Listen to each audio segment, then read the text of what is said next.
आपको जब 2013 में पद्मश्री मिला, तो आपको लगा कि you have reached the pinnacle of your career? I still have to do a lot. जब भी मैं बैठता हूँ I always go into nail biting situation.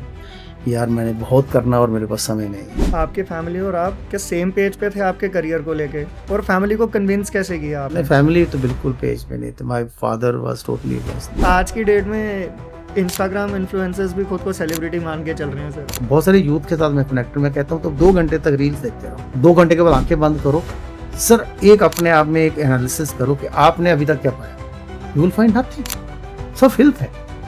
आपकी कम्युनिटी का ये कहना है कि एक रिकॉग्नाइज्ड पोजीशन पे पहुंचने के बाद आपने अपनी कम्युनिटी की अपलिफ्टमेंट के लिए उन्हें अनकंडीशनली सपोर्ट किया है। I am sorry to say man, without naming people I tell you, आपके लोग ऐसे चीफ गेस्ट आते हैं, बैठ करके काजू खाते रहते हैं। देखिए परफॉर्मिंग आर्ट है, जो दिखता है वो बिकता है। ये मतलब बड़ी फुहड़ सी लाइन है मगर फैक्ट है।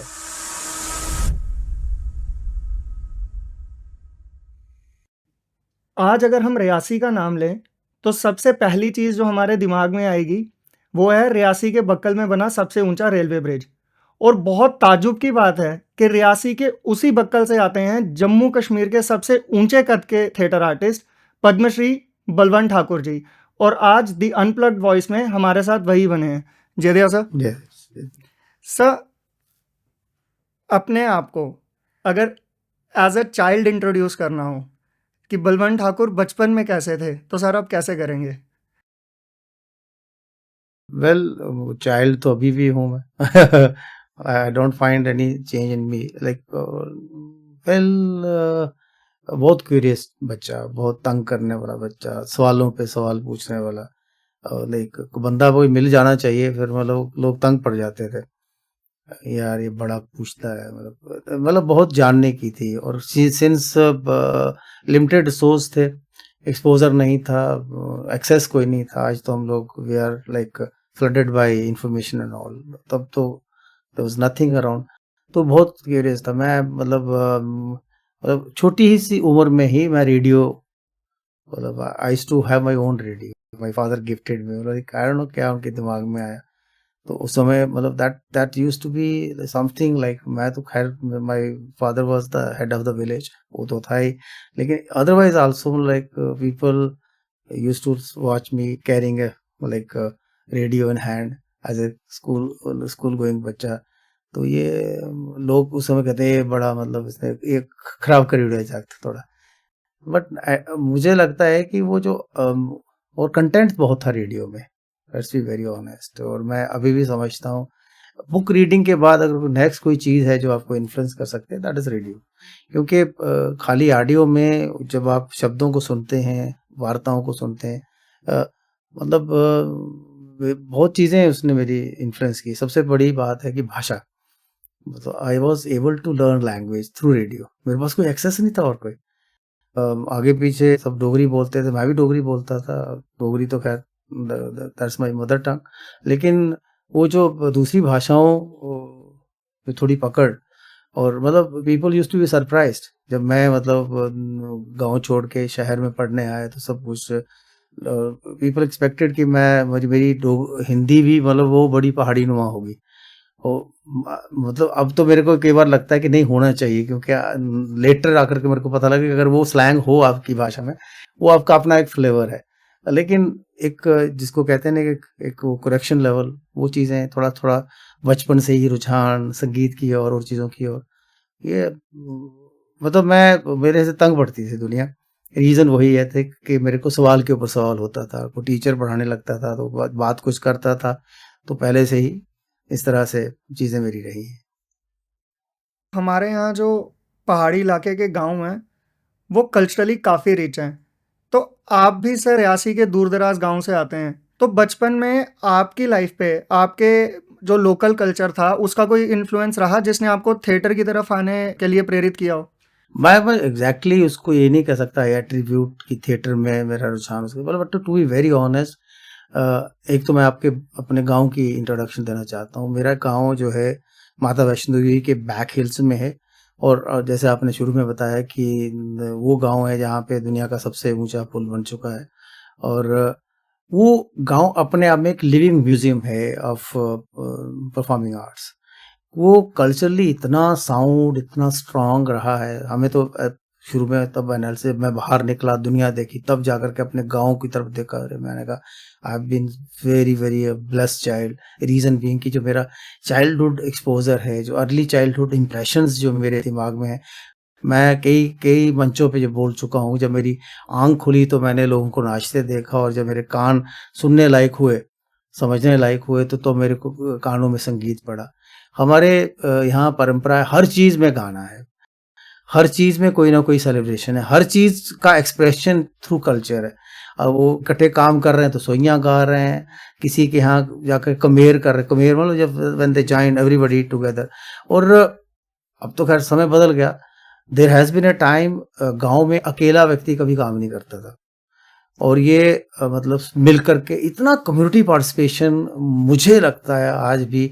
और I want to like tell the world कि ये एक ऐसी लाइफ या ऐसी दुनिया मतलब कहीं आपको नहीं मिलेगी।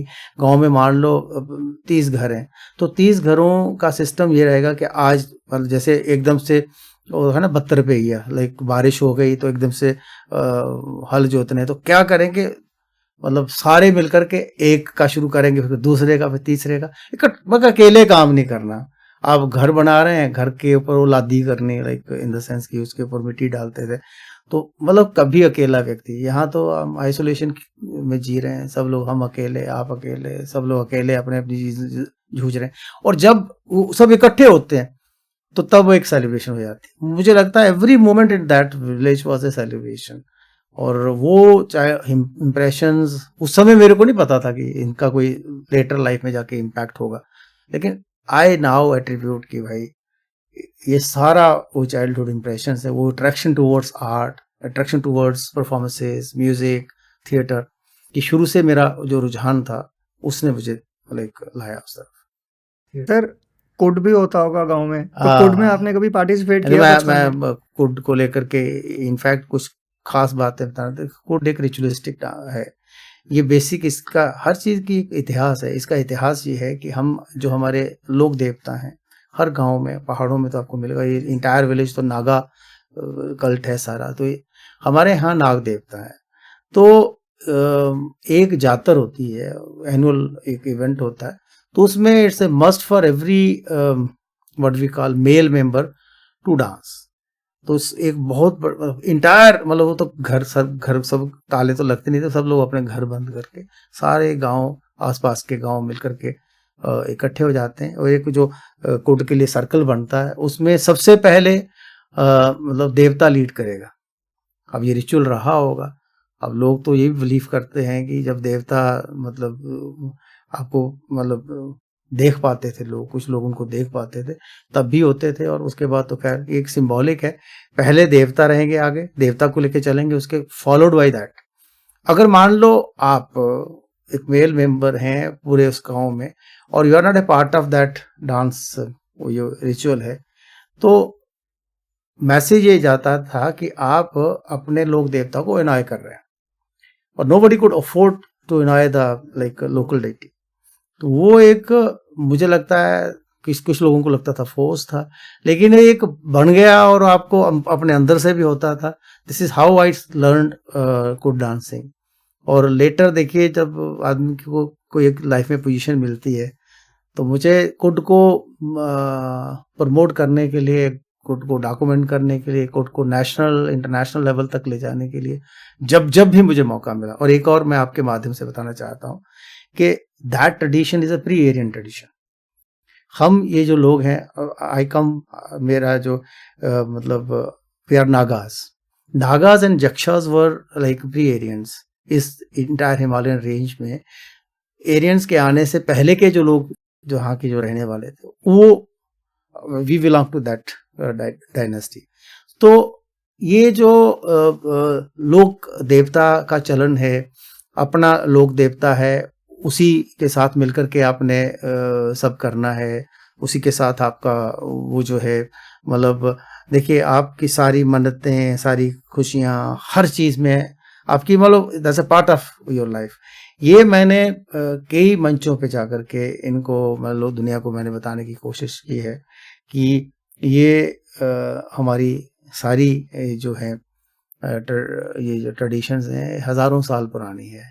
अब भी लोग मतलब मान के राज़ी नहीं है, but I keep saying to the world कि code is thousands and thousands of years old tradition. जब से ये दुनिया में लोग आए हैं, और ये ख़ास तौर पे प्री एरियंस की जो वो ट्रेडिशंस थी, उसका एक लिविंग नमूना आज भी आपके बीच में, and it goes up to ये सारी हिल्स भद्रवा तक, और ये इसी की थोड़ी शेप्स बदल जाती हैं, हिमाचल और उत्तरांचल तक आपको इस तरह की जो है परफॉर्मेंसेस की ट्रेडिशंस मिलेंगी। सर बचपन में जब आप वो सब देखते थे तो तब आप कुड में पार्टिसिपेट करते थे? बिल्कुल करता था। मैं अभी आपको बताया कि मैं मतलब I used to be part, in fact I learned in that process. मैं उसी प्रोसेस में जब एज ए चाइल्ड मैंने वो सीखा, और वो काफी देर तक हम लोग और प्राउडली हम लोग पार्टिसिपेट करते थे। कुड तो आपको मालूम है, अदर देन दैट रिचुअल, जातर के अलावा कोई खुशी का हो, कुछ कम्युनिटी अफेयर हो जी, सारे लोग जब मिले चलो ये कुड पाने हैं जी, तो लाइक अच्छा आपका जो बैंड है जो उसके साथ है वो लोकल लोग हैं सारे, तो हर जगह वो पहुंचे होते हैं। उन बैंड वालों को तो काम भी नहीं लोग करने देते। अच्छा जी घास काट रहे हैं तब भी वो ढोल बज रहा है, वो मक्की की गोडी हो रही है तब भी ढोल बज रहा है, तो उनको इंगेज रखा होता है। उनको लोग वो क्या करते थे, सारे मिल करके राशन वगैरह देते थे, और they used to like continue with the tradition. आपकी स्कूल लाइफ कैसी रही, और अपनी स्कूल लाइफ में कभी किसी प्ले में या थिएटर में आपने पार्टिसिपेट किया सर? देखिए मेरा स्कूल लाइफ के ना दो अलग अलग हिस्से हैं। पहले हिस्से में तो ये आता है कि जब मेरा अपना गांव है यहाँ पे स्कूल, तो लेट्स बी वेरी ऑनेस्ट, मैं आपको बताऊं कि उस समय ने पहाड़ों पे चढ़ के जाना पड़ता था दूर तक। एक दिन लगता था मेरे गांव पहुंचने के लिए रियासी से, ऑलमोस्ट मतलब जो चल नहीं पाता। हमारे लोग तो 2-3 घंटे में पहुंच जाते थे दौड़ के, लेकिन वो जो बाहर वाला व्यक्ति आता था उसको 7-8 घंटे लगते थे। इसलिए एक टीचर जो है वो बेचारा, कई बार तो मैं ये भी कहता हूँ कि वो तो फरवरी को छोड़ के मतलब वो या तो वो 27, 28, 29 को जाता था या फिर वो 29, 30, 31 को जाता था, जी सर। और वो 3 दिन के लिए जो है हाजिरी वाजिरी लगाता। तो ये शुरुआती पढ़ाई बिल्कुल पढ़ाई थी ही नहीं, कुछ नहीं आता था। इनफैक्ट जब मेरे फादर ने वहाँ से मेरे को शिफ्ट किया and I was brought to another place, एक अच्छे स्कूल में, तो आई वाज लास्ट। कहते हैं खो जाता है आदमी, एक मतलब बिल्कुल छोटे से मतलब कैनवस से में रहने वाला व्यक्ति समुद्र में डाल दिया जाए तो शुरुआती समय में बहुत परेशानी हो जाती है। मैं मतलब 5th में जब अपने आगे पीछे लोगों को देखता था वो लिखते थे, और मेरे को लिखना बिल्कुल नहीं आता था। वो शब्दों को लिख रहे हैं, मतलब लेट्स बी वेरी ऑनेस्ट, मैंने अपनी पढ़ाई जो है 5th के बाद शुरू की है। उससे पहले जो था वो कुछ नहीं था, और थोड़ा थोड़ा था, लेकिन हालांकि नॉलेज था मेरे पास, और दुनिया जहान की जितनी मेरे को चीज़ें और चीज़ों के बारे में पता था। ये जब ये लिखना पढ़ना जिसको कहते हैं, ये वाला काम था। और बाकी जो विजडम थी, जो ट्रेडिशनल विजडम थी माँ बाप से, मेरे नाना जो थे वो कभी आते थे तो I used to be around him, उनके साथ ही सोना, साथ साथ में चलना, नाना को स्काउट करना अपने गांव में, कहीं वो लोगों को मिलने जाते थे। ये was also a very pop, मतलब बहुत बड़े नामी करामी थे वो, तो वो उनकी बड़ी एक होता था, उनको उनको देख कर बहुत सारी चीज़ें सीखते थे, साथ साथ रहते थे। लेकिन ये जो रीडिंग राइटिंग वाला था ये स्कूल ने कुछ नहीं सिखाया। फिर 5th के बाद then I took it as a challenge कि भाई अगर ये लोग लिख रहे हैं तो मैं क्यों नहीं लिख सकता। तो उस चैलेंज में I like Guru in such a manner कि एक समय था वो लोग जो मेरे को मैं एक ना मजाक का वो बन गया था। Everybody used to mark at me, मतलब पूरे क्लास में सब मेरी मतलब क्लास की शुरुआत मेरे को लेके होती थी, कहीं मेरा फन बनाते थे सारे। लेकिन आहिस्ता आहिस्ता ये हुआ कि एक समय में मैं उसी रीजन का टॉपर था। तो एक वो क्या है कि मैंने I always took a challenge, हर चीज़ को एक चैलेंज के तौर पे लिया कि अगर ये दूसरा कर सकता है, ये किसी और ने किया है तो मैं क्यों नहीं कर सकता। और मेरा आज भी ये बिलीफ है कि आप जब कोई चीज़ देखते हैं, somebody has achieved something to some level, तो आप क्यों नहीं कर सकते, ह्यूमनली पॉसिबल है ना, तो ट्राई इट। सर ये आपका ज्योतिपुरम का सफ़र था, जो आपका सेकंड फेज़ आपने एजुकेशन का बताया। उसके बाद आपका जम्मू में आना हुआ है एमएएम कॉलेज में, और उसके बाद आप जम्मू यूनिवर्सिटी में गए। तो सर आपका जो एमएएम कॉलेज का सफ़र था, अगर आप वो हमारे साथ कुछ साझा कर सकें तो। MM college again has been like मेरा एजुकेशनल बैकग्राउंड अच्छा हो गया था।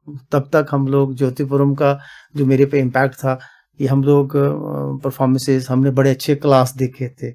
यहाँ पे ऑर्डिनरी किस्म की थिएटर होता था, हमारे यहाँ बड़ा ही क्या कहते हैं कि हम लोग मोहन राकेश के नाटक वहाँ पे करते थे, बादल सरकार के नाटक करते थे, या इस तरह की चीज़ें होती थी। यहाँ तो अभी भी एक मतलब एक लोअर लेवल पे काम होता। तो हम यहाँ आकर के यूं लगा कि मैं कहीं बड़ी ऊंची जगह से एक लोअर लेवल पे कल्चरली उस लेवल पे आया। एक तो मेरा बैकग्राउंड बड़ा स्ट्रांग था, मुझे ट्रेडिशनल चीज़ों का बड़ा अच्छा ज्ञान था, बड़ा बिल्कुल करीब से मैं उनको जानता था। सेकेंड, फिर जो कंटेम्प्रेरी थिएटर है या और परफॉर्मेंसेज हैं उनसे रूबरू हो गए थे। इन सालों में 5th से लेकर 12th तक हम लोग रेगुलर वर्ल्ड सिनेमा देखते थे। वहाँ ज्योतिपुरम के कल्चर में इंडियन सिनेमा देखना, बहुत चॉइसिस्ट परफॉर्मेंसेस को देखते थे, बाहर से परफॉर्मेंसेस आते थे, बड़ा अच्छा एक्सपोजर था। मैं समझता हूँ कि किसी भी जम्मू वाले से 100 टाइम्स बेहतर मेरा एक कल्चरल एक्सपोजर था। समझ भी थी उस तरह का, वो एक अपने अंदर इम्बाइब किया था चीज़ों को समझना, उनको एनालाइज करना, तो वो बड़ा इम्पैक्ट था। तो उसका क्या हुआ कि वो एज होने से MM कॉलेज में मुझे वो मिल गया, मतलब एक व्हाट वी कॉल एक प्रायोरिटी मिली हर चीज़ में। कोई काम करना है तो मेरे को ढूंढते थे। हम लोग रेडियो में जाकर के कॉलेज की तरफ से प्रेजेंट करते थे, हमारी पेशकश नाम से। उन दिनों आकाशवाणी में हमारी पेशकश होती, तो हम कॉलेज की तरफ से मैं ही प्ले बनाना, लिखना, वो प्रेजेंट करना। अपने कॉलेज के जो विद इन कॉलेज इवेंट्स होते थे, इंटर कॉलेज इवेंट्स होते थे, तो हम मतलब मुझे प्रोमिनेंस मिला, अपॉर्चुनिटी भी मिली। रिलाई करते, मैं एलिक्यूशन में जाता था, डिबेट में जाता था, फिर ड्रामा, तो skates, drama, mime, mono acting, इस सब में पार्टिसिपेट करना। और फैक्ट रिमेन्स की उस समय सारे अवार्ड भी लेके आते थे। और MM कॉलेज में रहते रहते उस समय ये हो गया था कि चूंकि हम लोग इतना लाइमलाइट में आ गए थे कि यूनिवर्सिटी ऑफ जम्मू कॉलेज को रिक्वेस्ट करके हमें हमारी पार्टिसिपेशन के लिए रिक्वेस्ट करती थी। That way while I was in college I used to represent university of Jammu in inter university festivals outside Jammu and Kashmir. Sir ऐसा कहा जाता है कि आपका जो टाइम जम्मू यूनिवर्सिटी में था, आपके पार्टिसिपेशन से पहले जब वो इंटर यूनिवर्सिटीज़ में परफॉर्म करते थे तो उस टाइम को ब्रेक टाइम माना जाता था। तो सर आपने ब्रेक टाइम से पीक टाइम बनाया जम्मू यूनिवर्सिटी की परफॉर्मेंसेस को। मैं बिल्कुल आप की बात को आगे लेके जाना चाहता हूँ। तो हम लोग, मैं जैसे आपको बताया कि as college student university of Jammu हमें बारो करवाती थी, और हम लोग मतलब रिप्रेजेंट करते थे यूनिवर्सिटी ऑफ जम्मू को, और वहाँ जाकर के कहते थे हम लोग फलाने डिपार्टमेंट से, जबकि हम लोग अंडर ग्रेड स्टूडेंट थे। तो जब गए तो बड़ा ही मतलब दुख हुआ कि मान लो एक इवेंट हो रहा है किसी भी जगह पे, मान लो धर्मशाला गए हैं या कहीं अमृतसर में इवेंट हो रहा है या चंडीगढ़ में इवेंट हो रहा है, तो वहाँ एक कल्चर बन चुका था। जैसे ही university of next item is by university of Jammu, stage पे अनाउंस होना, हॉल में एकदम से एक कोरस बोलता था ब्रेक टाइम, पूरे का पूरा हॉल खाली हो जाता था। और हमारे लिए सबसे ज्यादा ह्यूमिलेटिंग होता था कि हम लोग, क्योंकि वो एक पार्टिसिपेशन करनी है, कर रहे होते थे, लेकिन लोग ना ऐसे चलते चलते स्टूडेंट्स उठ के कहते, जाओ जाओ यार जल्दी करो, जाओ निकलो निकलो, क्या करना है। क्वालिटेटिवली हम इतने पुअर थे। उसके उसके पीछे बहुत सारी रीजंस थे। क्या था कि यूनिवर्सिटी में इतना ज़्यादा पॉलिटिक्स था रिप्रेजेंटेट करने के लिए। तो क्या होता था कि लोगों को यूनिवर्सिटी में टिके रहने के लिए नेशनल पार्टिसिपेशन या जोनल पार्टिसिपेशन चाहिए। अगर पार्टिसिपेशन है तो आप नेक्स्ट किसी ना किसी उस कैटेगरी में जाके लेते हैं। तो जो लोग यहाँ पे यूनिवर्सिटी में टिके ही रहना चाहते थे, उन अपने जुगाड़बाजी करके क्या करते, कल्चरल ट्रुप जो यूनिवर्सिटी को रिप्रेजेंट करता था उसका हिस्सा बन जाते थे। They were non performers, they were non actors.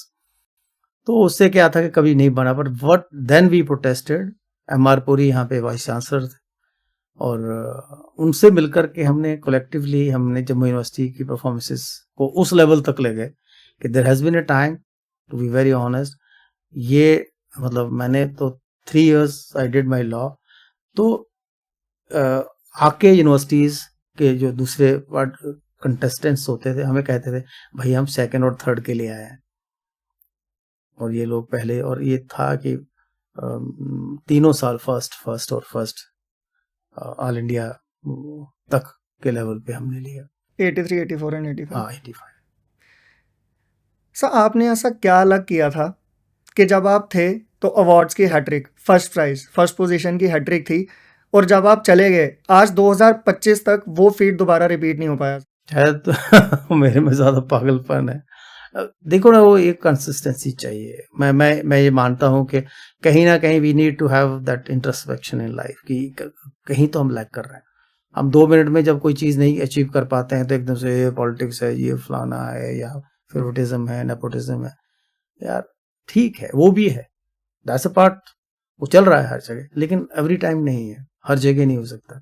अगर आप एक्सलेंस आपके अंदर है और आप पूरी तरह से डिवोटेड, डेडिकेटेड हो, और नॉट डिवोशन डेडिकेशन नहीं चाहिए, उसके अलावा आप को समझ होनी चाहिए उस काम की कि आप नया क्या कर पा रहे हैं। थोड़ा सा एक लार्जर, मुझे लगता है कि अपना कैनवस बढ़ाने की ज़रूरत है, चीज़ों को बड़ी दूर तक देखने की ज़रूरत है। हम लोग ना अपने एक्सपोजर को बहुत लिमिट करके रखते हैं।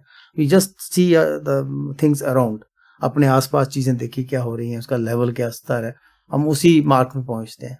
देखिए जम्मू में बैठे हैं, जम्मू के बाद पूरे नॉर्थ का एक अपना एक नॉर्थ में हमारा क्या वजूद हो सकता है, पूरे देश में क्या हो सकता है, और इंटरनेशनल लेवल पे क्या हो सकता है। उस तरह से अपनी तैयारी को करने की ज़रूरत है। और जब हम उस तरह अपनी तैयारी करते हैं तो I am sure it's not that difficult a thing to achieve. कोई बहुत मुश्किल नहीं है, और ये किया मैंने। ये नहीं कहता कि वो मतलब मैं बाई लक हो गया, बहुत एफर्ट किया है। आपकी फैमिली और आप क्या सेम पेज पे थे आपके करियर को लेके, और फैमिली को कन्विंस कैसे किया नहीं, आपने? फैमिली तो बिल्कुल पेज पे नहीं थे। My father was totally against my, कहते पांडगिरी की पाई थी, like he had some other dreams for me. In fact I did law, like उनको लॉ मतलब उनके लिए किया था मैंने, क्योंकि since we are land owners, तो उन्होंने बड़े सारे लाइफ में देखे थे इस तरह के, मतलब कि उनको हमेशा लगता था कि मेरे घर में एक वकील हो। और फिर उनका कोई पॉलिटिकल एम्बिशंस भी थे। वो कहते हम तो हमारे गांव के गांव है, यहाँ पे हज़ारों लोग हमें पूछ के वोट देते हैं, तो क्यों ना मैं घर से ही कोई आदमी इस तरफ आए। तो मेरा कोई पॉलिटिकल रुझान हुआ नहीं, but he is been later आकर के उनको लगा, जब मैंने कुछ पोजीशन अटेन करी और सब कुछ लगा, तब उनको लगा नहीं नहीं, इस लाइन में भी कुछ हो सकता है। और फैक्ट ये भी है कि perhaps I am the first person from the state of Jammu and Kashmir जिसने इस मतलब प्रोफेशन को एक एलिवेशन दिया। वरना मतलब आप खुद जानते हैं कि आर्ट प्रैक्टिशनर्स को people look down upon such people, क्या है यार कुछ नहीं, बस झोला एक उठा लिया है और बस अपने मतलब पहन के चलते पड़े इधर उधर, मतलब फिर देन दे आर, उनका एक इम्प्रेशन है, सिगरेट हाथ में लिया हुआ है और कहीं ड्रंक हैं, कहीं गिर पड़े हैं। ये कलाकारों का इमेज, मतलब पब्लिक एक सोशल इमेज था, उस वो सारा इमेज भी मैंने तोड़ने की कोशिश की कि आप लाइफ में कुछ अटेन करें, कोई आपका एक पोजीशन हो, आपका इकोनॉमिक्स भी ठीक हो। नहीं पीपल, देखो हमें कभी भी, हम कलाकारों को मैं आपके माध्यम से कहना चाहता हूँ कि हमें सोसाइटी के मापदंड को भी ध्यान में रखना है। सोसाइटी का एक अपना चीज़ों को देखने का है, ये नहीं कि उनको प्लीज करने के लिए करना, वो थोड़ा सा वी हैव टू, हम लोग आउट ऑफ वर्ल्ड कोई नई दुनिया नहीं खड़ी कर सकते, हमें we have to strike a balance, और वो बैलेंस करना बहुत ही जरूरी है। भारत के एस्टेब्लिश्ड थिएटर ग्रुप्स में नटरंग का नाम शुमार है, तो सर नटरंग स्टार्ट करने के पीछे की स्टोरी क्या थी? शुरू से आपने सोच रखा था कि आप कोई ऐसा थिएटर ग्रुप एस्टेब्लिश करेंगे, या किसी पर्टिकुलर इंसिडेंट्स ने आपको इंस्पायर किया? नहीं, ऐसा कुछ नहीं था। आई नेवर थॉट कि वो लोग, एक्चुअली था क्या कि यूनिवर्सिटी ऑफ जम्मू को हम रिप्रेजेंट करते थे, और यूनिवर्सिटी ऑफ जम्मू का एक लेवल भी हमने बना लिया था। In fact we have been like getting first prizes for university of Jammu. लेकिन लेटर मैंने वापस आने के बाद देखा कि वो जो एक इंडिपेंडेंस ऑफ वो था, डिसीजन मेकिंग, वो नहीं था। मैं मतलब जिस तरह चीज़ों को चाहता था, जैसे चाहता था चीज़ें करना, या जिस तरह के मेरे दिमाग में आइडियाज़ नहीं आ रहे थे, जो मेरा एक्सपोजर था, उसमें जब लगा कि नहीं बहुत सारा दखल है बीच में, दे इज टू लाइक इंटरवीन और अपने लोगों को करना। एक तो यूनिवर्सिटी में उस समय रूल था कि जितने डिपार्टमेंट, हर डिपार्टमेंट का एक रिप्रेजेंटेटिव लेना। तो वो आपको हो सकता है कुछ डिपार्टमेंट्स में एक भी एक्टर ना हो, लेकिन उसको अकोमोडेट करना है। तो उस चक्कर में मैंने वी थॉट कि जो लाइक माइंडेड लोग थे उन्होंने कहा यार थोड़ा हम क्रिएटिव इंडिपेंडेंस चाहते हैं, एडमिनिस्ट्रेटिव इंडिपेंडेंस भी चाहते हैं, व्हाई कांट वी स्टार्ट। और एक फैसला किया 1982 में कि हमने एक ग्रुप स्टार्ट करते हैं। फिर थोड़ा थोड़ा उसके ऊपर पूरा मतलब बहुत होमवर्क किया गया, क्या होगा, किस तरह होगा, हमारा विजन क्या रहेगा, हमारा कॉन्स्टिट्यूशन, हमारा एम्स ऑब्जेक्टिव्स क्या बनेंगे। एंड देन 2 नाटक तैयार किए, 2 नाटक तैयार करके उनको स्टेज पे लाया और 15 मई 1983 को अभिनव थिएटर में 2 नाटक स्टेज किए और करते ही अनाउंस भी किया कि today is the foundation, we are putting a foundation of a group named Natrang. शुरू में इसका नाम नटरंग युवा रंगकर्मी संघ था और यूथ थे सारे। तो लेटर मतलब उसी साल में फिर हमने बदल दिया कि युवा रंगकर्मी संघ हटा देंगे बीच में से, सिर्फ नटरंग रखेंगे। तो इस तरह नटरंग नाम हमने इसको दिया और नटरंग चला। 1983 में नटरंग बना और बनने के साथ ही 83, 84, 85 और 86 बेस्ट प्रोडक्शन अवार्ड सर एक इंस्टीट्यूट की फॉर्मुलेशन के साथ ही ये अचीवमेंट कैसे? वन थिंग जैसे मैंने अभी बताया कि 82 से ही होमवर्क चल रहा था और ये मेरा जो 3 साल का यूनिवर्सिटी का समय था, 3 साल में सिर्फ लोगों को चुन रहा था, देख रहा था कौन लोग हैं जो मेरे साथ चल सकते हैं, किस तरह के लोग हैं और उनका मैं ये बता सकता हूँ कि उनको उस लेवल पे तैयार किया, उनको अपने सेम पेज पे लाने की कोशिश की और उनके अंदर वो क्या कहते हैं कि वो सारी चीज़ें एक बहुत डिफरेंट लेवल का मतलब मैं क्या बताऊँ आपको, आज अगर ये चीज़ें बताएंगे लोग रिलेट नहीं कर पाएंगे कि इतना मतलब एक अलग तरह का मतलब कहते हैं ना कुछ पागल इकट्ठे करके मैंने वो काम शुरू किया। और जैसे मैं कहता था ना कि यहाँ से कूद जाना है, हाँ आगे कुछ नहीं, ये दीवार है, दीवार तोड़ के निकलना है, तो सारे मतलब कहते हाँ यार इसने कहा है तो बड़ी कोई सही खास बात होगी, करते इतने पागल थे मेरे मतलब मेरे चीज को लेकर के। और मैंने उस पागलपन का पूरे भरपूर इस्तेमाल किया। हमने जब और ये ऐसे ना हम लोग टारगेट डाल देते थे, बैठे हैं हम लोग और बैठे बैठे कहना भाई देखो अभी हमने बनाया तो इस बार हम लोग स्टेट का जो कंपटीशन है उसमें हम compete करेंगे। और हमारे साथ बहुत बड़ी बड़ी हस्तियां होती थी और वो इतने सालों के एस्टेब्लिश्ड डायरेक्टर्स उसमें पार्टिसिपेट करते थे। It use to be a big और पूरा शहर देखने आता था JNK academy of arts culture languages का जो एनुअल ड्रामा फेस्टिवल है। तो हमने सब ने मिलकर के ना बैठ कर के ऐसे ना वो हॉकी की टीम ऐसे एक दूसरे पे हाथ रख के कहते यार कसम खाओ, क्या खाओ, कहता बस छोड़ना कुछ नहीं, ठीक है। वी स्टार्टेड प्रिपेयरिंग और प्रिपेयर जब कर रहे थे बड़ा सीक्रेटिवली करते थे, किसी को पता ना चले, यूनिवर्सिटी के कहीं बैग में जाकर कहीं लॉन्च में नटरंग की तरफ से करते रहना, वहीं सोते रहना, वही सब कुछ करते रहना। वो पागलपन था। प्रोडक्शन का लेवल वो ले आए कि उससे पहले रिहर्सल्स देखते हैं, तो रिहर्सल देख करके किसने बता दिया, कहता है ये आपका मुकाबला कर पाना बहुत मुश्किल। और फैक्ट है कि फिर वो पहले साल फर्स्ट लिया, फिर वो कहते हैं ना कि it's easy to attain but difficult to maintain, then I continued, then we हर साल और ज़्यादा एडिशनल एफर्ट करना। फिर 1983, 1984, 1985 और 1986 जब इतने साल में जब लगातार आप फर्स्ट आ रहे हैं तो सब लोग तंग पड़ गए थे और कालियां वालियां भी शुरू हो रही थी, आगे पीछे बिकरिंग हो रही थी, बड़ा मतलब रिजल्ट लगे यार ये क्या है। हमने डिक्लेयर किया कि बस आज के बाद हम लोग स्टेट के किसी कंपटीशन में पार्टिसिपेट नहीं करेंगे। 1986 एंड टुडेज 2025 कभी हमने स्टेट के किसी कंपटीशन में पार्टिसिपेट नहीं किया। मैं let others come forward and perform. हमने कभी किसी कंपटीशन में हिस्सा नहीं लिया। उसके बाद स्टेट अवार्ड्स की झड़ी लगाने के बाद आपने अपने पहले डोगरी प्ले बाबा जीतो पे काम किया सर। तो और इनिशियली जब ये प्ले आपने लाया लोगों के सामने तो काफ़ी डिमांड रही इस प्ले की लोगों के बीच। मैं वो आपको बताऊं there came a phase in my life. मैं पहले तो आपको बताया कि ये मतलब पागलपन के तौर पे हम काम कर रहे थे, लेकिन कोई काम मुझे लगा कोई दिशाहीन था।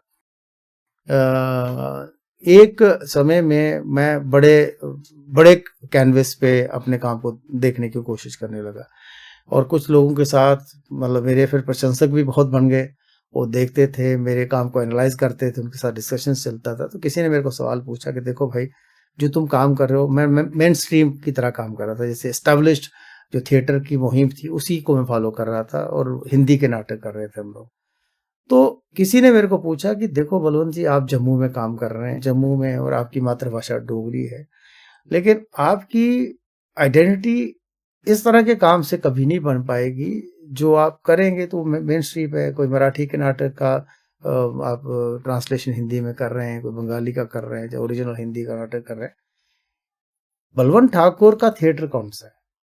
What is Balwant Thakur kind of theatre? और जिस भाषा से आप आए उस भाषा का थिएटर कौन सा है? तो आपकी शनाख्त, आपकी पहचान आपकी भाषा में है, आपके रीजन में, आपकी अपनी जो रीजनल परफॉर्मेंसेस के जितने परफॉर्मेंस मोड्स हैं उनमें है। तो मैं वापस आया, बहुत दिमाग लगाया मैंने कि क्या, कौन सा कोई नाटक हो सकता है। डोगरी में जो लिखे हुए नाटक थे मैंने सब पढ़े, लेकिन किसी ने मेरे को इतना वो क्या कहते हैं ना, मुतासिर नहीं किया। I was not impressed by that. तो फिर मेरे को बचपन से हम लोग बाबा जित्तो, आई कम फ्रॉम रियासी, तो बाबा जित्तो तो खैर कहानी नहीं बार बार सुनता। मुझे लगा कि इस कहानी के कैनवस में वो संभावनाएं हैं जिसमें मैं एक रिप्रेजेंटेटिव प्रोजेक्ट बना सकता हूँ। ना सिर्फ कि वो नाटक कहना है, पर उस नाटक को कहने के लिए जो डिवाइसेस मैंने इस्तेमाल करनी है, उसमें यहाँ की जितनी ट्रेडिशंस हैं, वो सिंगिंग की हैं, डांस की हैं, और परफॉर्मेटिव जो सॉन्ग डांस की कंबाइंड वो है, उन सबको मैं इसमें डाल करके एक कंप्लीट कल्चरल पैकेज बना सकता हूँ। यू वोंट बिलीव, फिर वही अगेन पागलपन। देखिए, बड़ी चीज करने के लिए बड़ा एफर्ट चाहिए। ये मत सोचे कोई कि नहीं जी ऑर्डिनरली हो जी, बाई लक वहां गए तो ऐसे ही आपकी लॉटरी निकल गई। दिस नो, परफॉर्मिंग आर्ट्स में लॉटरी वाला कोई इशू ही नहीं है, किस्मत वाला भी कोई खेल नहीं है, आपको एफर्ट करना पड़ता है। कैन यू बिलीव, मेरे पास जो लोग थे, जो टीम थे, उसमें कुछ लोग कॉलेज गोइंग और कुछ लोग नौकरी वाले लोग थे। अब सबको जो वर्किंग टाइम है वो तो उनको फ्री करना पड़ता था। मैंने डिक्लेयर किया कि मैं मॉर्निंग 3 से लेके 8 बजे तक सुबह रिहर्सल करूँ। कितने, कौन से? मॉर्निंग 3। और 3 बजे आने के लिए आपको 2 बजे घर से निकलना है।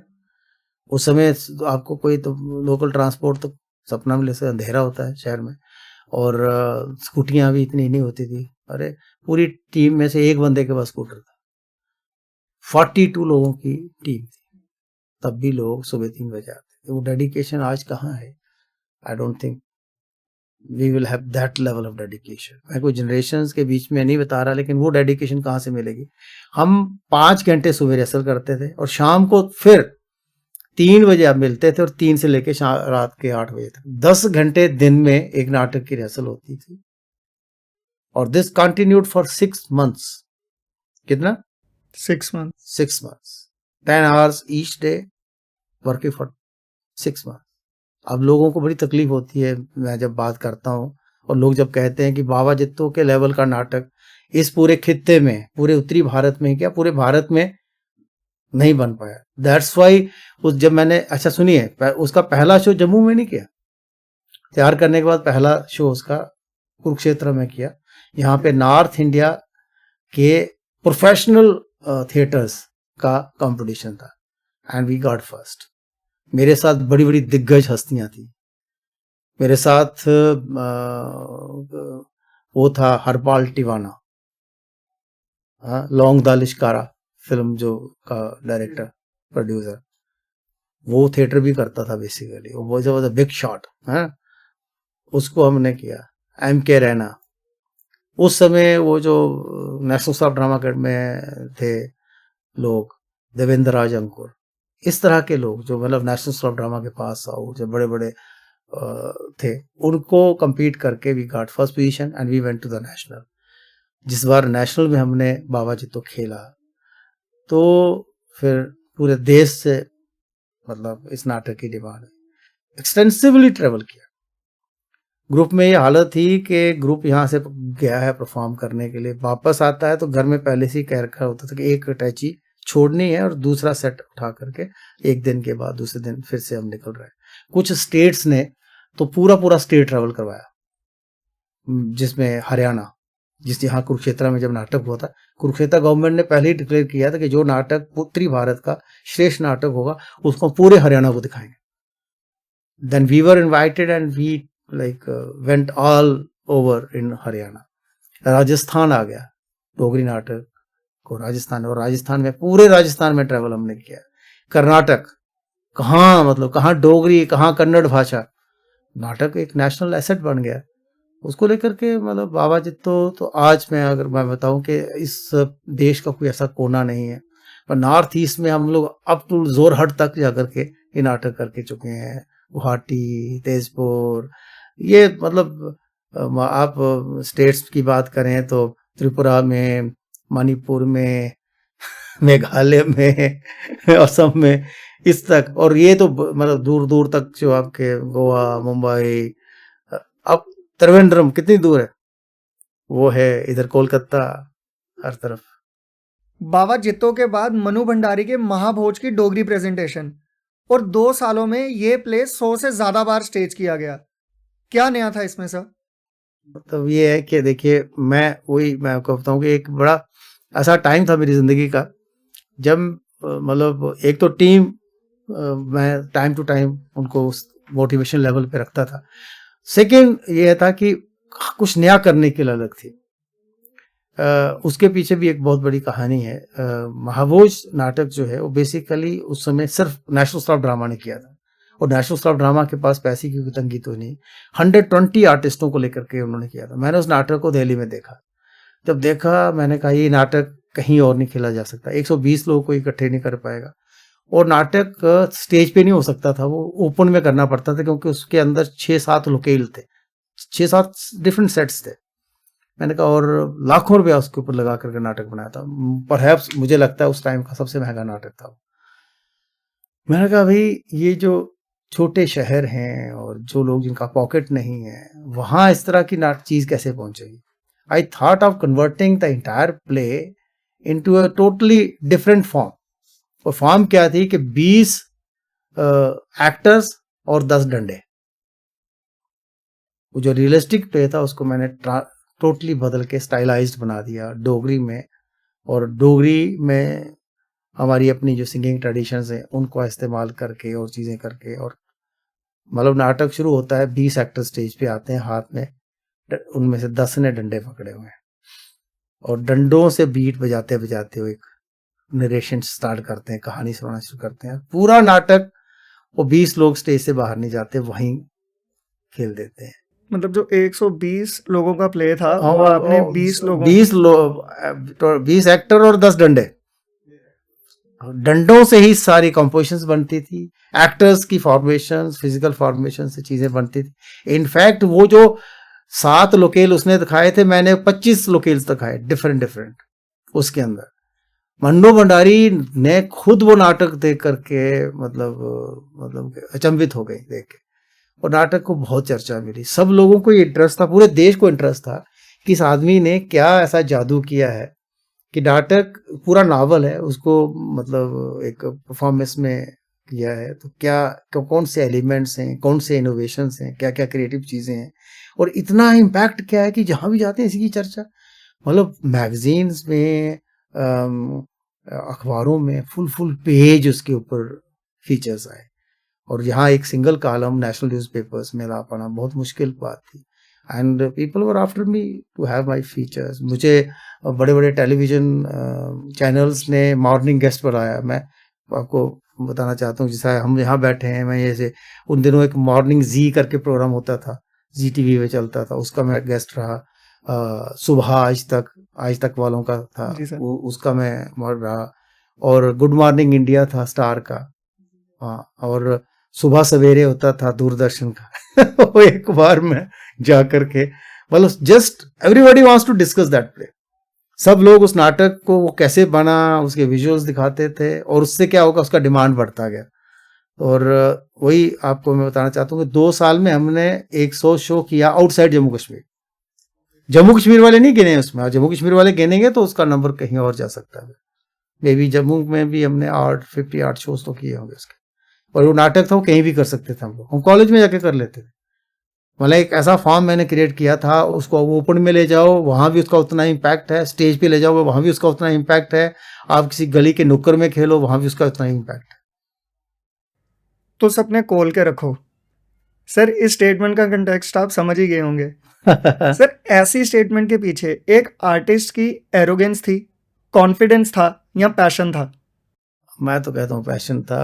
मतलब मैं कई बार लगता है कि ये मतलब हालांकि विजिबली एरोगेंस दिखती थी, पर एरोगेंस नहीं थी, एक पागलपन था और पैशन उस लेवल का था। एक बार हम लोग नॉर्थ इंडिया के कल्चरल कंपटीशन में गए हैं, पूरा टारगेट सेट टारगेट। पहले हम लोग कहते साढ़े ना ग्रां उंदहा लाइक व्हाट वी कॉल शिंजुंदी। तो मैं वो बचपन में उनको देखा था, जो बंदा ना जिसने पहली माली ना, वहाँ मालियों का नंबर होता है ना, पहली माली जो सब तो लास्ट वाली होती है ना, जो वो मेन माली होती है, हाँ, उसको जाके गांठ बांधते हैं, जिसने उसको उसको कम्पीट करना है। तो हमारा भी ये हिसाब था कि देश में जो जो कंपटीशन होते थे उसके फर्स्ट पोजीशन को हम लोग जाके गांठ मारते थे। तो ये कंपटीशन था नॉर्थ इंडिया का, तो हमने जाकर के फर्स्ट प्राइज के लिए ना गांठ बांध दी, उतनी ही तैयारी की। लेकिन साहब जब हम लोग वहाँ परफॉर्म किया और हम वेट करते रहे, 3 दिन के बाद जब रिजल्ट आना था, और भी बहुत बहुत सारे 50-50 60-60 नाटक होते थे, तो उसमें फर्स्ट पोजीशन लेना तो was really big big challenge. तो जैसे ही अवार्ड अनाउंस हुआ तो हमें फर्स्ट नहीं सेकंड दिया। अब सारी दुनिया देख रही है, हम सामने बैठे हुए हैं बीच में हॉल के अंदर, हमें स्टेज से पकड़ पकड़ के भी ले जाने हैं। तो हमने मतलब कहा ये अवार्ड तो से रखो दैट्स नोन फॉर अस, कि हमने कह दिया कि नहीं, कि आप रखो। और उसी जगह पे कुछ दिनों के बाद around in a gap of fortnight एक और कंपटीशन नॉर्थ इंडिया का, उससे जरा बिगर स्केल पे आया। Then what we did, we went to the organisers, उनके ऑफिस में गए, जाके फॉर्म वगैरह सारा एंट्रीज फिल की। फिल करने के बाद मतलब वहाँ भी भाषा बड़ी उल्टी। वहाँ जाकर क्या है, निकलने लगे तो कहते हैं आप बोरी लेके आएंगे। कहते मतलब फिर उनको समझाया भी झाड़ू लेके आएंगे। कहते जो झाड़ू बोरी हम समझे नहीं क्या है। तो हम जाते जाते क्या है कि हम लोग आएंगे, अब सफाई करके जाएंगे। और उसके लिए जब वापस आए जम्मू, तो ये पागलपने की इंतहा। अप्रैल का महीना, गर्मी होती है, कोई सांप कीड़ा हो, हमने जम्मू यूनिवर्सिटी के खाना पीना कर दिया उसमें कैंटीन में, ओल्ड कैंटीन में, और उसके साथ में लॉन्स में सोना, और पूरा बस उठ के रिहर्सल्स रिहर्सल्स और सिर्फ रिहर्सल्स, और सारे के सारे जितने इवेंट्स उसमें पार्टिसिपेट किया। और एक समय वो भी आया जब हम लोग वहाँ पे अवार्ड्स अनाउंस हो रहे थे, हम जाके अवार्ड ले रहे थे, हमारे पास लोग नहीं थे अवार्ड उठाने के लिए, और दो दो तीन तीन ऐसे उठा करके गिर रहे थे हाथ से।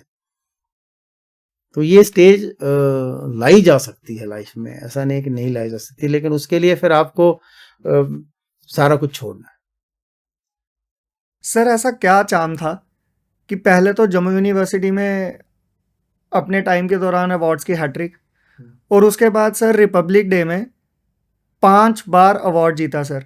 और 2003 में आपने डिपार्टमेंट छोड़ा था, आज 2025 है, ना उससे पहले ना आपके टाइम के बाद आज तक कोई अवार्ड क्यों नहीं ला पाया सर? वो एक मच बिगर लार्जर कंपटीशन है, जिसमें पूरी गवर्नमेंट का पैसा, गवर्नमेंट की अपनी इज्जत, और वो पूरा एक प्रेशर लोगों पे डाला जाता है। मैं आपके माध्यम से बताना चाहता हूँ कि 1950 से रिपब्लिक डे सेलिब्रेशंस भारत में हो रहे हैं, और उसका सबसे बड़ा कंपटीशन हमारे देश का, और वैसे भी एक ऐसा बड़ा, मुझे लगता है कि एशिया का भी नंबर 1 ये एक इवेंट है, Republic day celebrations of India, जिसमें 1 लाख तो पार्टिसिपेंट्स होते हैं। तो उसमें एक ही कंपटीशन होता है, वो कंपटीशन है जो रिपब्लिक डे में टेबलू प्रेजेंट, झांकियां जिसमें होती हैं, और उसमें स्टेट्स, यूटीज और डिपार्टमेंट्स जो हैं, डिफरेंट मिनिस्ट्रीज हैं, वो उसमें पार्टिसिपेट करते हैं। बात कहाँ से क्लिक हुई, हम लोग क्या होता है कि ये जो कमेटी होती है जो डिसाइड करती है कि क्या करना है, तो स्टेट में सेट चीफ मिनिस्टर उसका हेड होता है, चेयरमैन होते हैं, और आप जो कि बीइंग सेक्रेटरी कल्चर उसके मेंबर सेक्रेटरी होते हैं, और सारे डिपार्टमेंट्स के कमिश्नर्स उसमें बैठते हैं, और एजुकेशन मिनिस्टर बैठते हैं, चीफ सेक्रेटरी बैठता है, और वो उसके सामने आप अपना प्रेजेंटेशन देते हैं कि क्या आप करने वाले हैं।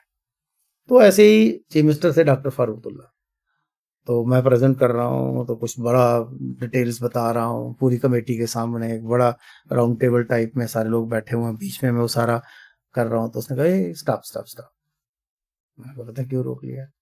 कहता यार ये कहानियां कथाएं छोड़ो, मुझे एक बात बताओ, जम्मू कश्मीर ने आज तक कितनी बार अवार्ड लिया है? मैं चुप हो गया। मैंने कहा सर वो आ, आ, मतलब कभी नहीं है। कोई मुझे डिस्कशन नहीं चाहिए। I don't want to look at your theme into your entire concept. मुझे फर्स्ट प्राइज चाहिए, मुझे कुछ नहीं चाहिए। I want first prize and I give you all liberties, financial, creative. हमारी ओर से कोई प्रेशर नहीं है। गो, चीजें तो नाम से होगी, फॉर्मेलिटीज जो है करनी है सरकारी लेवल पे वो करनी है, लेकिन मुझे फर्स्ट प्राइज चाहिए। इट वाज 1996 और साहब वापस आए। बहुत प्रेशर हो जाता है साहब जब ये एक्सपेक्टेशन, पूरी गवर्नमेंट की आपसे एक्सपेक्टेशन वापस आया। फिर मैंने अपने लेवल पे जिस तरीके से मैं पागलपन से काम करता हूँ, मैंने इसको पूरा जाके स्टडी किया, कौन स्टेट क्या करती है, फैब्रिकेशन का लेवल क्या होता है, कॉन्सेप्ट पे क्या होता है, इम्पैक्ट क्या जाता है। उस साल में 3 महीने लगातार दिल्ली में बैठा और जाकर के रिपब्लिक डे में मैंने कश्मीर सिंग्स नाम से बनाया, क्योंकि कश्मीर में जो एक आ रहा था बदलाव आ रहा था, जो एक विजिबल था, उसको मैंने अपने तरीके से म्यूजिक के माध्यम से, परफॉर्मेंसेस के माध्यम से उसको किया। और मैं खुद जाकर के जहाँ से राष्ट्रपति यहाँ बैठते हैं वहाँ, क्योंकि रेसलें होती थी, रोज सुबह 3 बजे रेसलें चले जाना, वहाँ जाकर के देखना और कॉन्सेप्चुलाइज करना, म्यूजिक का लेवल क्या है, विजुअल इम्पैक्ट क्या आ सकता है, उसको मैं देखना भी कैसा मेरा दिखना चाहिए, ताकि मैं और सबके भी देखने, औरों के भी, क्योंकि सबकी रेसल होती थी, वहां मैं क्या डिफरेंट इसका प्ले कर सकता हूँ, क्या एड ऑन कर सकता हूँ। फिर वो अगेन 97 में हम लोग फर्स्ट आए। कहते हो easy to attain difficult to maintain, then उसके लिए फिर उसका एफर्ट जो है नेक्स्ट अगले साल दूसरे साल के लिए और ज्यादा किया, तीसरे साल और ज्यादा किया। मैं आपको ये बता रहा चाहता हूँ, मैं चौथा भी और फर्स्ट था मेरा, लेकिन क्या हुआ कि हम लोग चौथा आया हमारा ईयर 2000 में। तो ईयर 2000 में, उससे पहले 99 में कारगिल हो चुका था। मेरे टेबलू का थीम था कारगिल विजय। तो कारगिल विजय हमने भी किया था, डिफेंस मिनिस्ट्री ने भी किया था, एक और डिपार्टमेंट ने भी किया था कारगिल को लेकर के कुछ चीजें। तो लाइक जो अवार्ड कमेटी थी दैट डिसाइडेड कि इस बार कारगिल को तो हम अवार्ड नहीं देंगे, it's too much of Kargil. Otherwise मेरा उस समय बेस्ट था, और वो बेस्ट वाला खेलने की जो आदत थी वो मैंने छोड़ा नहीं। फिर एक 2000 वाला गैप है, 2001 में अगेन भी फर्स्ट एंड सर 2002 में भी 2002 में भी फर्स्ट। तो मतलब ये अच्छा लगता है, लेकिन ये होना चाहिए था। अब लोग बातें तो बहुत करते हैं, फिर अगर आप इतने कॉम्पिटेंट हैं, इतना एफर्ट करते हैं, इतना आपका स्ट्रांग विजन है, आपको कल्चर की इतनी समझ और पकड़ है, फिर 2003 से लेके 2025 तक आप कहाँ थे? उसके बाद जम्मू कश्मीर को कभी अवार्ड नहीं। और ये एक ऐसी बात है जो इन लोगों को इंट्रोस्पेक्ट करनी चाहिए, इनको सोचना चाहिए कि वेयर वी आर रॉन्ग। लेकिन आई एम वेरी सॉरी, ये अगर had it been in some Europe और यूएस में कहीं होता तो ये सारे लोगों ने उठा के बाहर फेंके होते। पब्लिक इतनी ज्यादा कंसर्न रहती है, हमारे लोग बिल्कुल कंसर्न नहीं होते। ठीक है यार, अवार्ड मिली है यार, और स्टेट की अवार्ड मिली है, मी के लपना जी। बट दैट काइंड ऑफ जब हमारा एटीट्यूड रहेगा, हम लोग हमारे मतलब क्या कहते हैं कि हमारे चीजें जो हैं वो हमारी अपने लिए हैं, उसके बियॉन्ड हम लोग अपने बियॉन्ड नहीं देखते। जबकि डेवलप्ड वर्ल्ड में अपने बियॉन्ड ही सारी चीजें, individual progress is no progress, society progress कर रही है, देश प्रोग्रेस कर रहा है, वो उनका टारगेट रहता है। सर आपने हमारी लोकल आर्ट फॉर्म्स को भी नेशनल रिकॉग्निशन दिलवाई सर। सर ये आर्ट फॉर्म्स कौन सी थी और ये पॉसिबल कैसे हुआ? देखिए, शुरू से मुझे ये था कि फैक्ट है, मैं आपको एक और बात बताना चाहता हूँ, ये शायद मुझे करना था और भगवान ने मुझे भेजा है ये करने के लिए। अ, हमारे जम्मू, जो कि आई कम फ्रॉम, हालांकि जब मैं सरकार में था तो जम्मू कश्मीर लद्दाख तीनों को देखता था, सारी भाषाओं को देखता था, उनके कल्चर्स को देखता था, लेकिन वहाँ से सरकार से बाहर आने के बाद कुछ उस समय तो लिमिटेशंस रहती हैं, पर बीइंग ए जम्मूआइट मैंने मुझे ये लगा कि मेरी किसी भी ट्रेडिशनल परफॉर्मेंसेस का को नेशनल रिकॉग्निशन नहीं मिली, और जब नेशनल रिकॉग्निशन नहीं है तो ये फिर ढोल ढोल पीटने की कोई जरूरत नहीं है। जबकि हमारे पास डिस्टिंक्टिव कुछ ऐसी फॉर्म्स हैं, जैसे कारका है, कारका एक यूनिक कल्चरल एक्सप्रेशन है जम्मू रीजन का, डोगरों का। भाखा, ये एक ऐसी यूनिक ट्रेडिशन है, पूरी दुनिया इसको मानती है। मैंने तो भाखा कारका को वर्ल्ड म्यूजिक आर्काइव्स तक पहुंचवाया, मतलब हवाई से, यूएसए से स्पेशल टीम को बुलाया, इसकी प्रोपोगेशन उस लेवल तक करी, और वो दे गॉट अट्रैक्टेड, और वो जम्मू में आकर के उन्होंने यहाँ के सिंगर्स को रिकॉर्ड किया वर्ल्ड म्यूजिक आर्काइव्स के लिए। लेकिन मैंने कहा ये कोई रिकॉग्निशन नहीं है, रिकॉग्निशन जब तक मान्यता भारत सरकार से ना मिले। हमारे यहाँ संगीत परफॉर्मिंग आर्ट्स में, परफॉर्मिंग आर्ट्स का सबसे बड़ा इंस्टीट्यूशन है national academy of music dance and drama, संगीत नाटक अकेडमी। संगीत नाटक अकेडमी ही एक बॉडी है जो रिकॉग्नाइज करती है सारी फॉर्म्स को। आज तक कभी अवार्ड नहीं मिला था। I was appointed as the representative of the government of Jammu and Kashmir to the National Council of this संगीत नाटक अकेडमी।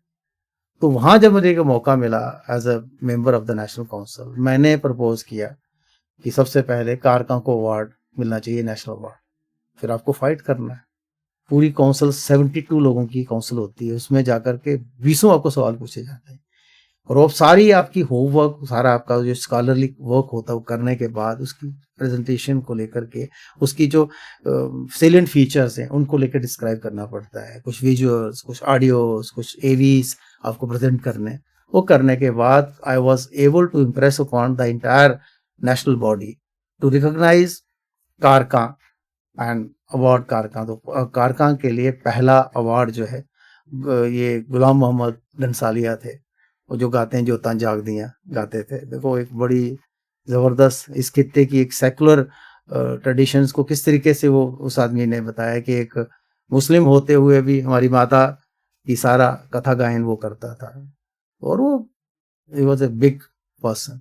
तो मिला। उसके बाद मैंने अगले, एक चुप नहीं रहा, मैं कहा मैं नेक्स्ट मिशन इज भाग, तो भाग को भी नेशनल रिकॉग्निशन दिलवानी है। तो अगले साल फिर प्रपोजल लेके गए, प्रपोज किया, और हमने कृष्णा कुमारी यहाँ की जो हैं उनको नेशनल अवार्ड संगीत नाटक अकादमी का दिलवाया, और वहाँ भी उस तरह के प्रेजेंटेशन ईवीज दिखा दिखा करके उसकी सारे एस्पेक्ट्स।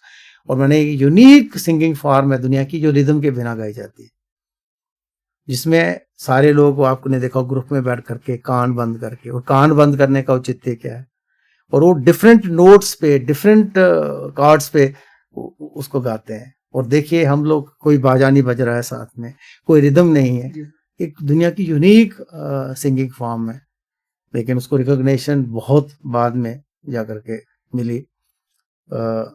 खैर 2008 में उसको मिला। फिर मैं वहां तक भी नहीं चुका, एक साल कुछ हो गया आगे पीछे, उसके बाद 1-2 साल के बाद मैंने देन आई प्रपोज्ड कुड।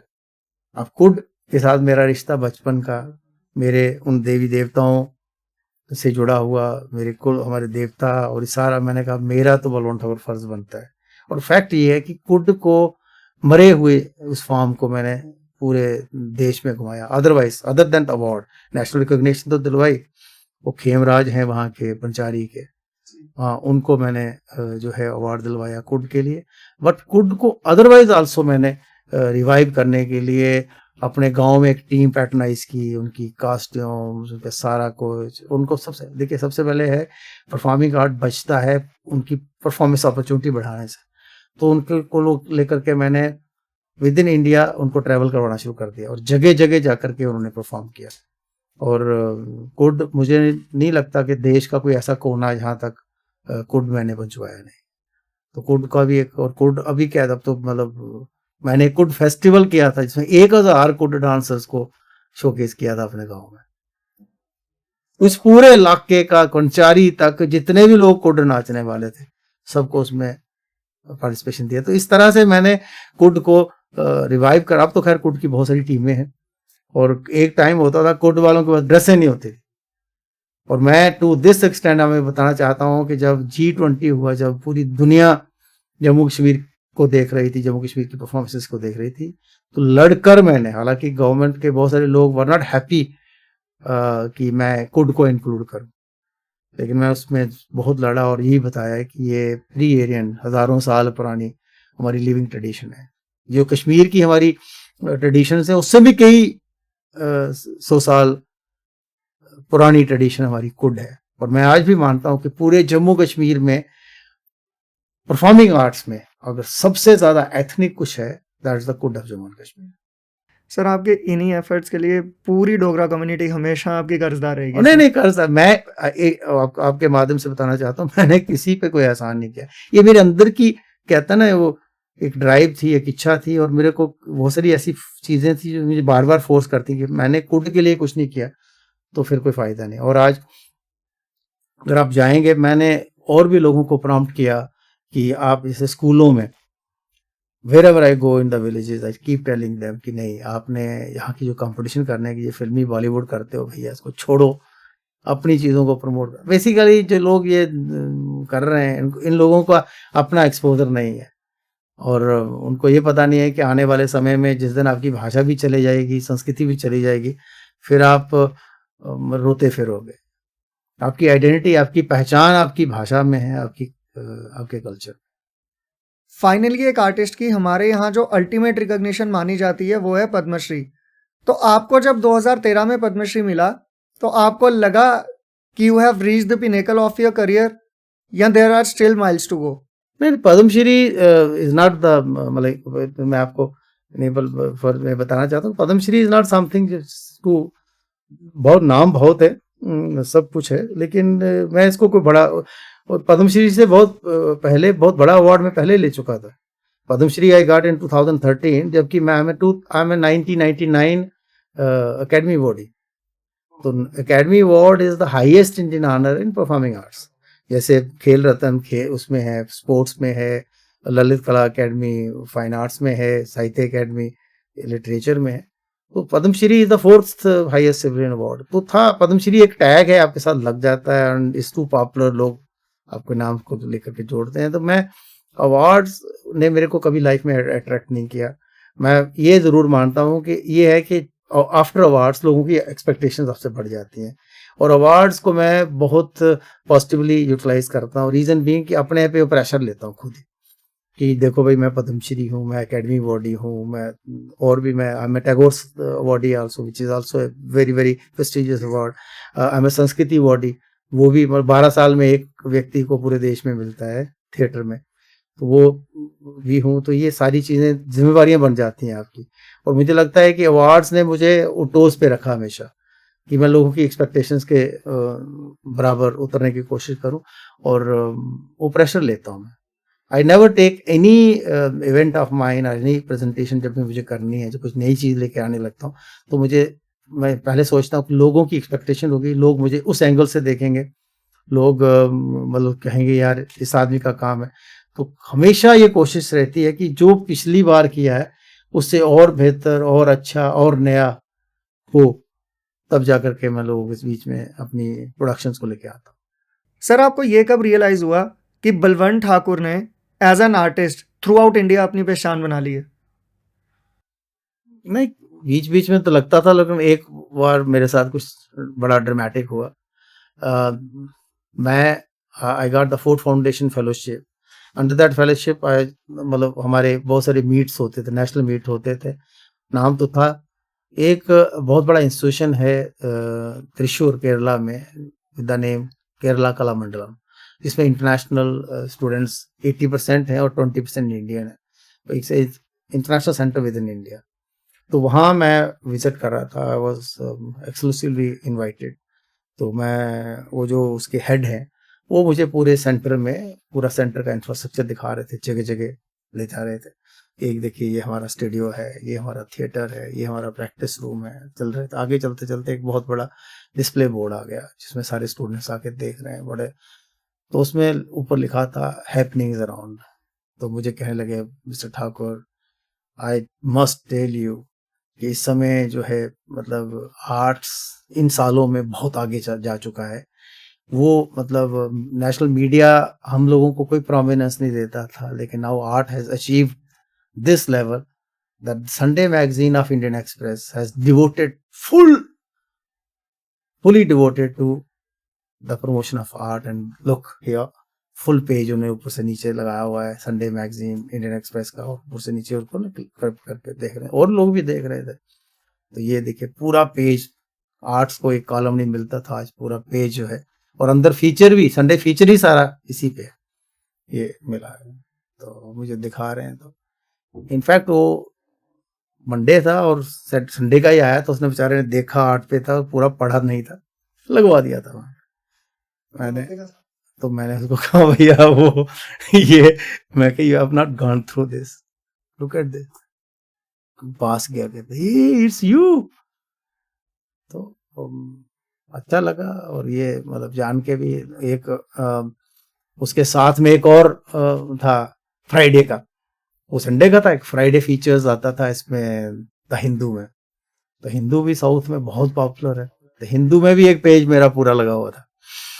तो दोनों एक साथ देख करके, और तब मुझे को उस समय लगा था कि चलिए at least my work is being acknowledged, not कि नॉर्थ में जहाँ इसमें नहीं है, कि साउथ में भी।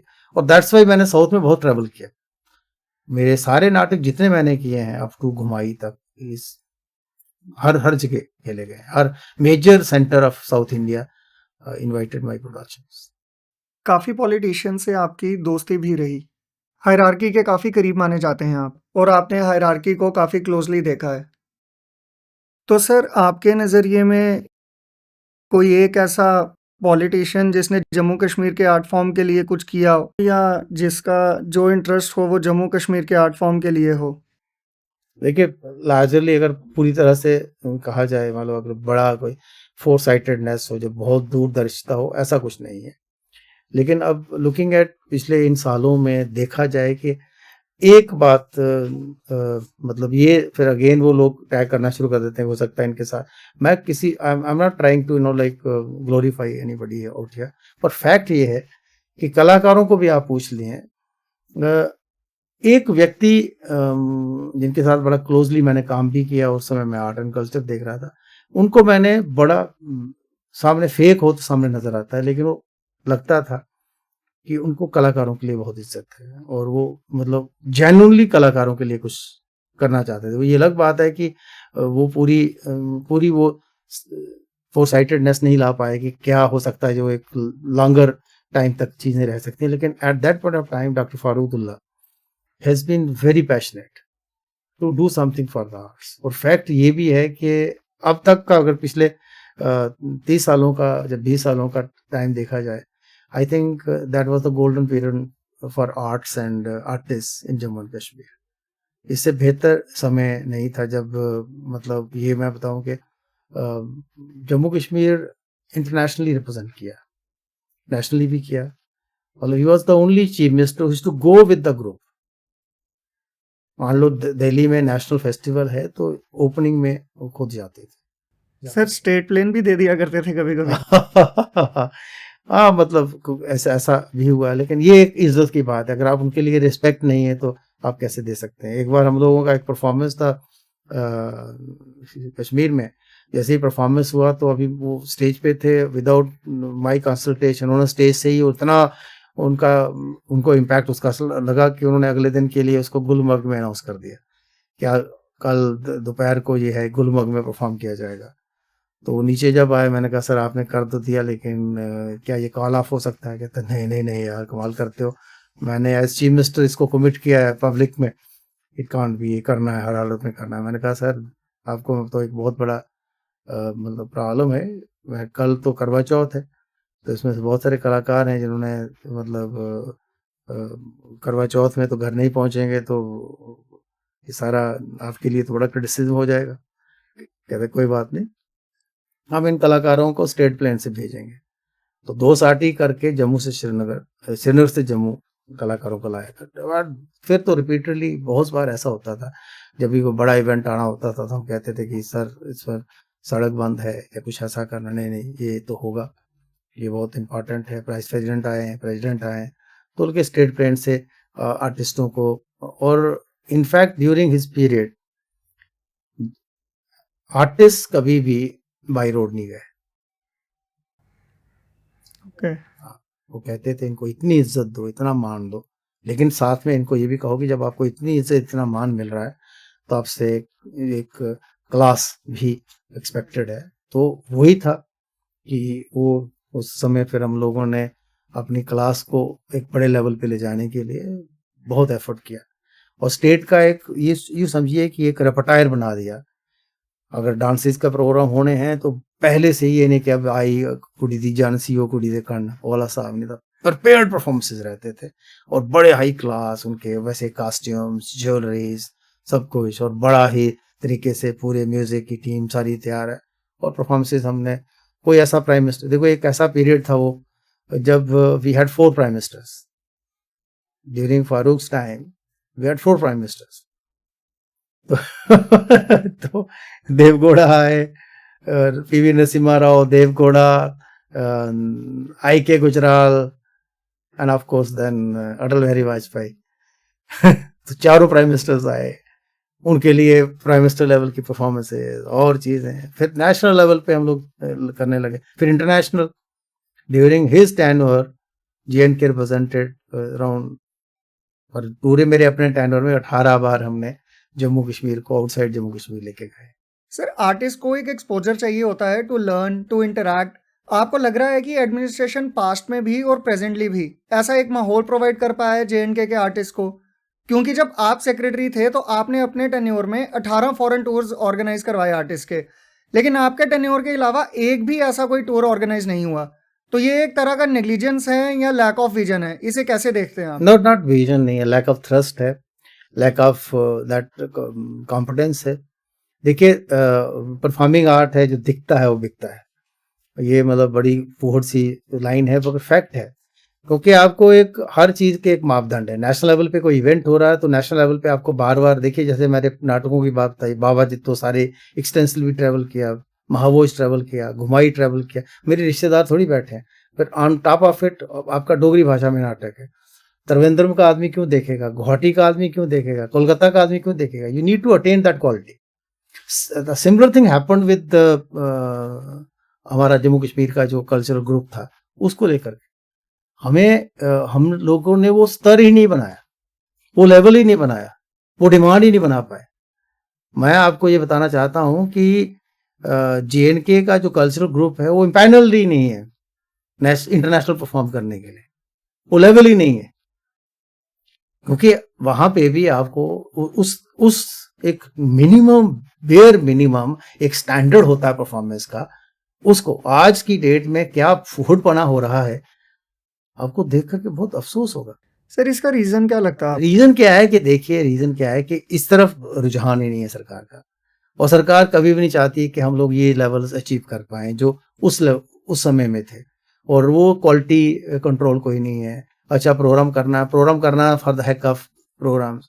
आई एम सॉरी टू से, मैं without naming people, I tell you, आपके लोग एज चीफ गेस्ट आते हैं, बैठ करके काजू खाते रहते हैं या कुछ और इस तरह करते रहते हैं। दे नेवर लुक, आज के पॉलिटिशियन का, आज के व्यक्ति का वो विजन ही नहीं है, वो अंडरस्टैंडिंग नहीं है उनके अंदर, मतलब वो समझ ही नहीं है कि कला है क्या, और कला कौन सी कला को, अच्छा आप कौन सी किस तरह का आर्ट प्रमोट करना चाहते हैं, क्या आर्ट है, और आर्ट में क्या कि कौन सी को बेसिक चीजें हैं जिनको हमने बार बार प्रमोट करना है। आपकी सारी चीजें खत्म हो रही हैं, आपकी जितनी ट्रेडिशनल आर्ट फॉर्म्स हैं लुप्त हो रही हैं, कुछ खत्म हो चुकी हैं, few are at the verge of extension. Language आपकी खत्म हो गई है, आपकी डोगरी बिल्कुल ऑलमोस्ट वैनिश हो चुकी है, कश्मीरी साथ साथ में वैनिश, अभी पूरी तरह से नहीं पर इन फ्यू ईयर्स को वो भी वैनिश होने वाली है। वो आपका कंसर्न ही नहीं है।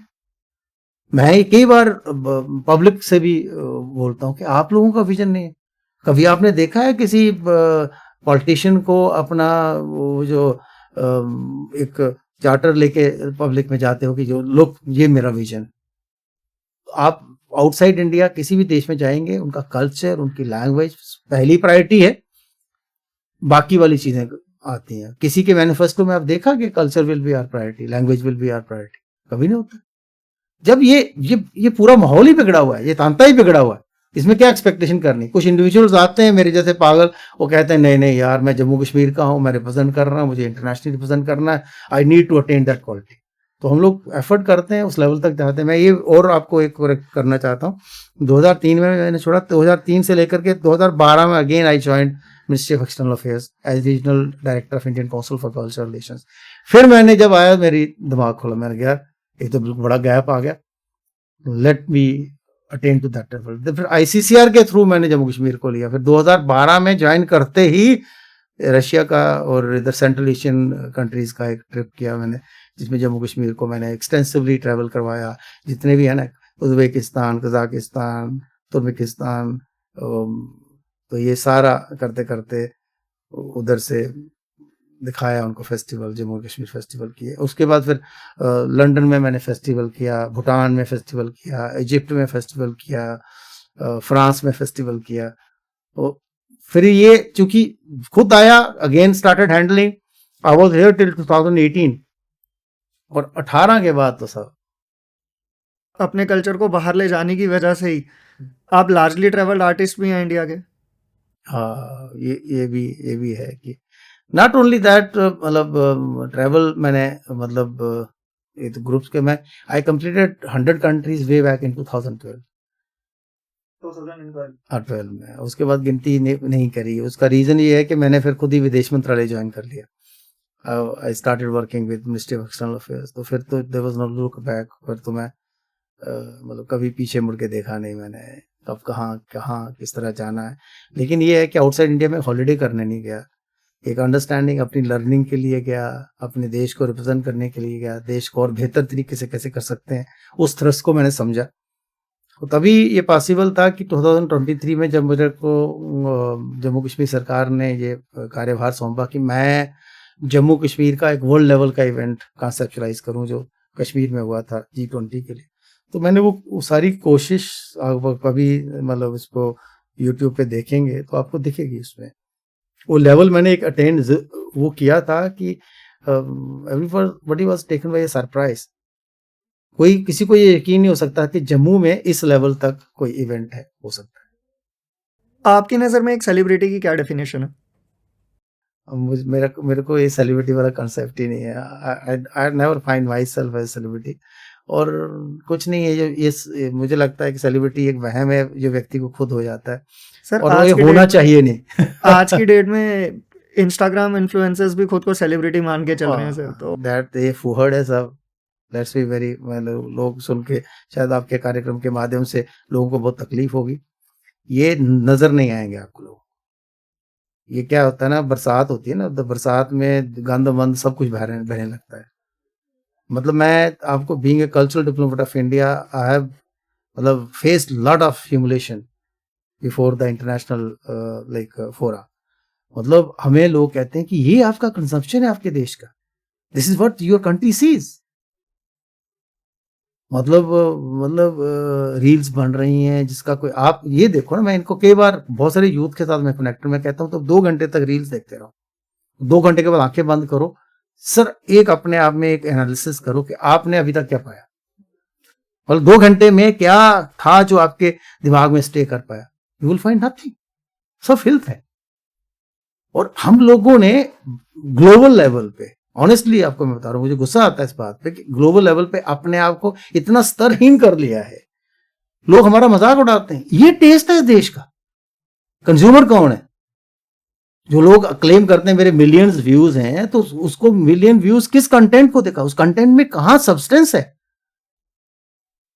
कुछ नहीं है। मतलब मैं देख रहा हूं कुछ नहीं कर रहे हैं, और ये सारे इन्फ्लुएंसर, और एक बहुत गलत फहमी है। और मुझे लगता है, मैं एक आपके माध्यम से एक कोट करना चाहता हूं कि एक मिखाइल शोलोखोव थे, उन्होंने कला को लेकर के एक लाइन बोली थी, उसका मैं हिंदी तर्जुमा आपके लिए रखूंगा यहाँ पे, कि कला में मनुष्य को प्रभावित करने की शक्ति होती है। आर्ट है ना, इसमें ऑटोमेटिकली एक ब्लेस्ड एक एक्सप्रेशन है जिसमें anybody will get attracted to this. लेकिन उसने आगे जाके लिखा है मिखाइल शोलोखोव ने कि मेरे विचार में कलाकार कहलाने का हक केवल उन लोगों को है जो इस शक्ति का उपयोग मानव जाति की भलाई हेतु करते हैं।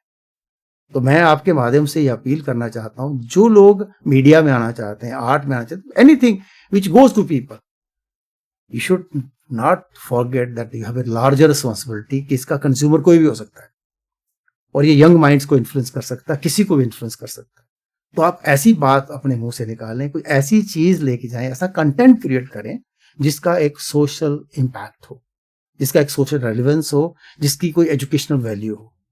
आप just for the heck of having more views, just for the heck of having like oh मैं जी सेलिब्रिटी, मैं इन्फ्लुएंसर हो गया, एंड मतलब यहाँ के जो लोग हैं जो थोड़ा बहुत सपोर्ट कर सकते हैं इन लोगों को बुला करके, कुछ उनको मतलब उनसे कुछ अपना प्रोडक्ट इंडोर्स कर लिया, उनको भी सोचना चाहिए आप किनसे अपना प्रोडक्ट को इंडोर्स कर रहे हैं, what is their content, just looking at the number of what we call followers and other things. वो फॉलोअर्स कौन है? हम लोगों को कई बार अपना सौदा बेचने के चक्कर में अपनी सेल्फ की कुछ छोटे छोटे मुफाद, जो छोटे छोटे इंटरेस्ट हैं, उनको पूरा करने के लिए हम लोग एक लार्जर सोशल रिस्पॉन्सिबिलिटी को भूल जाते हैं। ये मेरे देश के लिए और मेरे देश से भी बड़ी बात जम्मू कश्मीर के लिए बहुत घातक। आने वाले समय में कुछ जनरेशंस जिनको समझ आएगी वो इन सबको गिरेबान से पकड़ेंगे। ये कौन सी चीज है, क्या कौन सा कंटेंट बेचते थे आप लोग? देखिए ना, ये सिर्फ दुकानदारी में मिलावट करने की बात नहीं है। हम उनको कहते दूध में पानी मत डालना, अरे फलाना नहीं करना। ये भी तो, ये जो बातचीत मेरी आपसे हो रही है और जो पब्लिक डोमेन में जाएगी, we have to be very responsible. हमें अब ये देश रिस्पॉन्सिबिलिटी भूलता है, ये बहुत बड़ी प्रॉब्लम। और ये प्रॉब्लम जब तक हम दूर नहीं करेंगे तब तक मेरे जैसे लोगों को जो वर्ल्ड ओवर घूमते हैं, देश को रिप्रेजेंट करते हैं, उनको बहुत एम्बैरेसमेंट देखनी पड़ती है और हमें झूठ बोल बोल करके डिफेंड करना पड़ता है। No no no no no, it's not right, it's not like this, ये सब फेक है, हमारे देश में ये सारे व्यूज खरीदे जाते हैं, कुछ किया जाता है, इट्स जस्ट मार्केटिंग। ऐसे करके मैं उनको चुप कराता हूँ। आपकी कम्युनिटी का ये कहना है कि एक रिकॉग्नाइज्ड पोजीशन पे पहुंचने के बाद आपने अपनी कम्युनिटी की अपलिफ्टमेंट के लिए उन्हें अनकंडीशनली सपोर्ट किया है। तो सर उसके बारे में अगर आप हमसे कुछ शेयर कर सकें तो।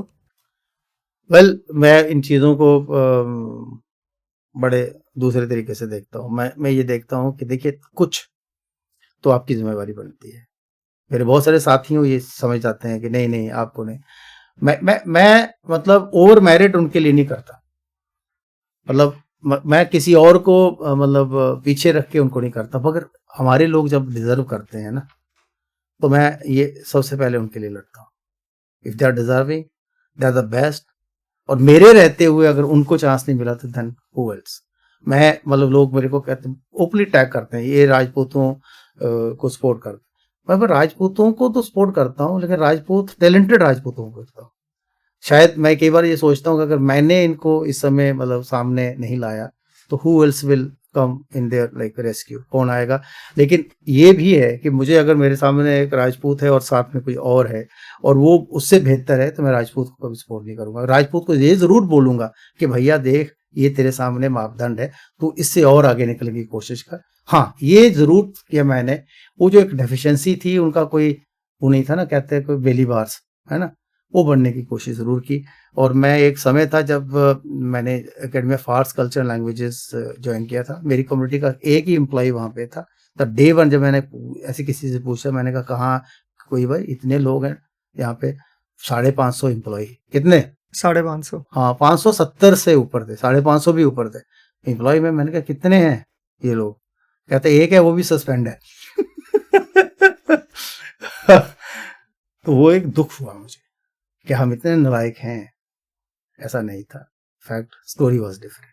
सो मैंने उसको थोड़ा सा वो लैंडस्केप चेंज करने की कोशिश की, और ये फैक्ट है कि बहुत सारी तब्दीली उसके बाद आई। सर कोशिश करने का जज्बा इतना कि कोर्ट तक पहुंचने की नौबत आ गई थी।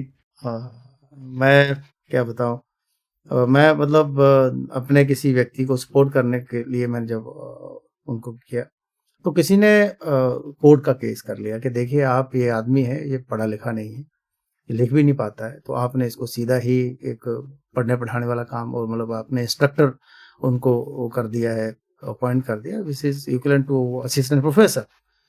तो जब कोर्ट में केस हुआ, सबको लगा कि ये तो कभी मतलब चूंकि पढ़ाने का काम है, तो मैंने फिर एक बहुत बड़ी, जो क्या कहते हैं कि उसके लिए प्ली, मैं खुद वकील हूँ, और ऐसी स्ट्रांग प्ली ली कि भारत में शास्त्रीय संगीत का जो इतिहास है वो जो है वो गुरु शिष्य परंपरा है।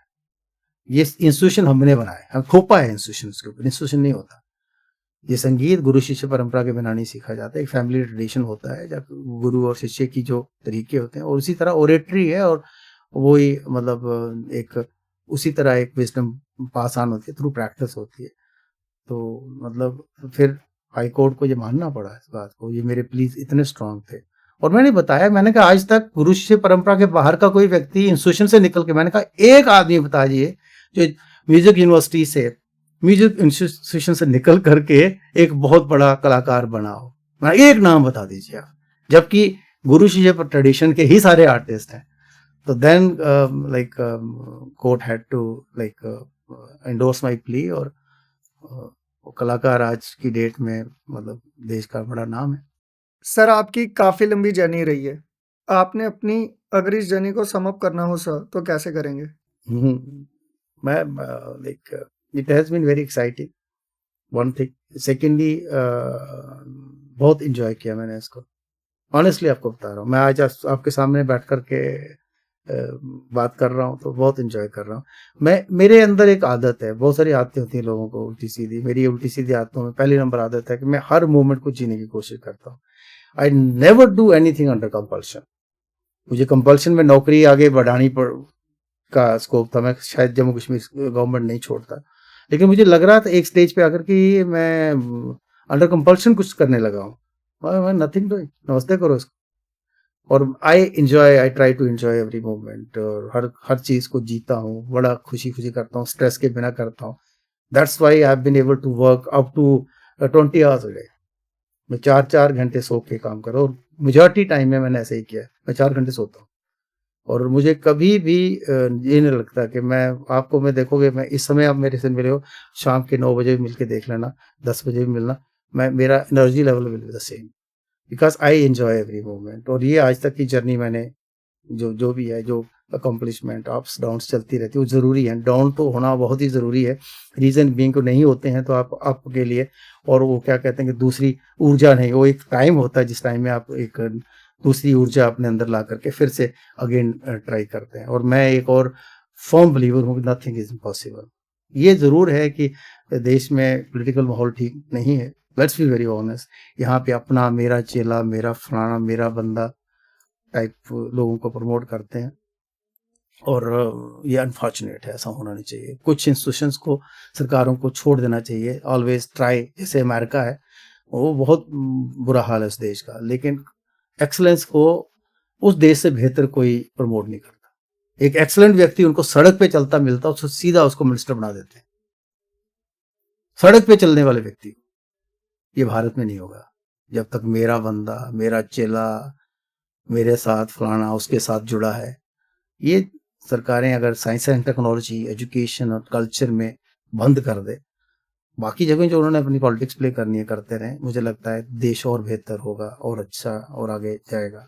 और एक चीज मैं समझ ये भी करना चाहता हूँ, मुझे अब भी लगता है कि मैंने अभी शुरुआत की नहीं, I still have to do a lot. जब भी मैं बैठता हूँ, I always go into nail biting situation, यार मैंने बहुत करना और मेरे पास समय नहीं है, समय कम है मेरे पास, काश मेरे पास समय हो। और मैं बहुत सारे ड्रीम्स हैं, I have huge dreams for Jammu, huge dreams for India, huge dreams for culture as a whole world में। और culture has a huge role to play, ये मैं आज इतने सालों के बाद कहता हूँ।